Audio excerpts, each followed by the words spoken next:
కలుగుతాను చేస్తున్నాను. నిన్న ఇన్విజిలేషన్ డ్యూటీలో ఉన్నటువంటి మా లెక్చరర్ మిస్బిహేవ్ చేశారని కేసు ఫైల్ అయింది. సో అది మా దృష్టికి వచ్చింది.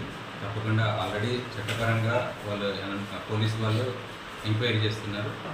ఒకవేళ అతను కనుక తప్పు చేసిందని తెలిస్తే మా మేనేజ్మెంట్ దృష్టికి తీసుకెళ్ళి తప్పకుండా అతని మీద చర్యలు తీసుకుంటాం. మా కాలేజీలో వేరే వాత్సల్య కాలేజ్ స్టూడెంట్స్ సెంటర్ ఇక్కడ ఇచ్చారు యూనివర్సిటీ వాళ్ళు. సో దానిలో భాగంగా అమ్మాయి ఇక్కడికి వచ్చి ఎగ్జామ్ రాయడం జరిగింది. ఎన్ని ఎగ్జామ్స్ అని ఇప్పటికి వాళ్ళు ఫస్ట్ సెమిస్టర్ 2వ ఎగ్జామ్. మీరు దృష్టికి తీసుకొచ్చారు? నా దృష్టికి ఏం తీసుకురాలేదు సార్. నాకు నైట్ పోలీస్ వాళ్ళు ఫోన్ చేయడం వల్ల తెలిసింది. మీరు ఎక్కడ ఉంటారు? నేను వరంగల్లో ఉంటాను. అంటే ఇక్కడ కాలేజీలో ఉంటారు?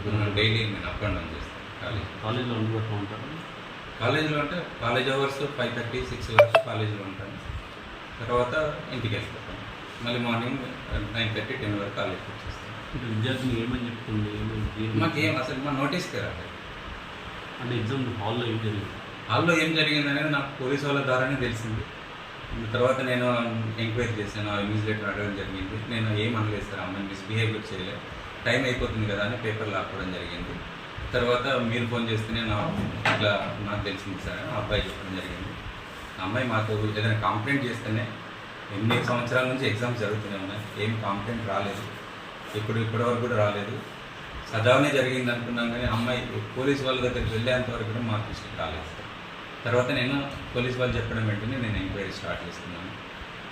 ఇప్పుడు కేసు ఎలాగో ఫైల్ అయింది కదా, దాన్ని బట్టి అబ్బాయి కనుక తప్పు చేసిందని తెలిస్తే ఖచ్చితమైన యాక్షన్ తీసుకుంటాం సార్.